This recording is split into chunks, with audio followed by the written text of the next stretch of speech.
In the last video, we reviewed all the properties of linear equations, or at least all the essential ones, right? So slope, intercepts, etc., right? And so now we want to try and use those properties to kind of reverse it. So if we know the properties, can we generate the equation? Can we generate the graph, right? And so first example that we see is suppose a linear equation has a slope of -2 and a y-intercept of 1. Determine the equation of the line. And so if we wanted to, we could generate, kind of a little quick sketch. Y-intercept of 1 means, we're up there at the point, so we have the point 0, 1, and then if I have a slope of -2, that means, I go down 2 units and to the right 1, and so I'd have another point there, and so at least graphically, I'd have this line that I could use to generate the equation of the line. And so, okay, that would be fine.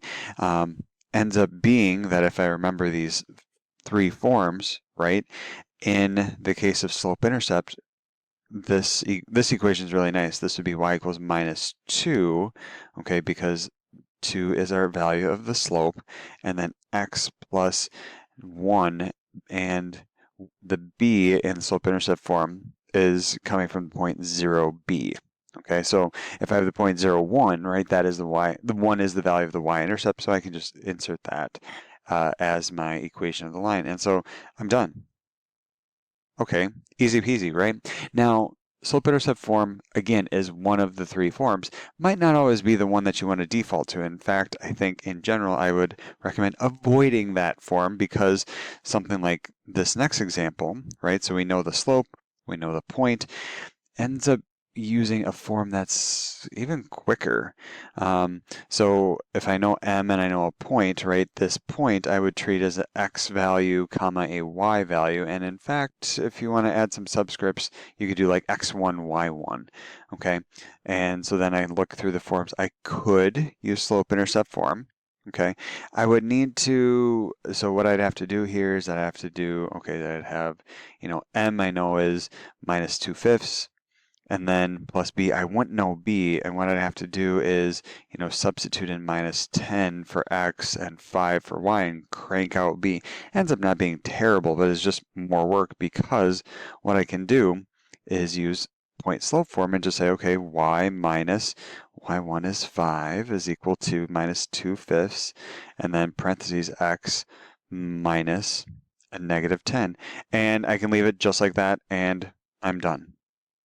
Okay, so yes, you could solve for y, but why bother? Okay, last one is sort of I want to say the hardest example related to linear equations. And so the line contains these points, right? And so you could generate a little graph and just a quick little sketch. Very, very rough, -2, -4, so something like that, and then 1 minus 3. So you'd have something like that, okay, not to scale, forgive me, but so we can see, okay, it's a line, it should have positive slope, whatever, but we need to generate the equation of the line, right? And so I have 2 points. I'm already thinking I'm going to use point slope form because that has a point, I just need the slope. So let's calculate the slope.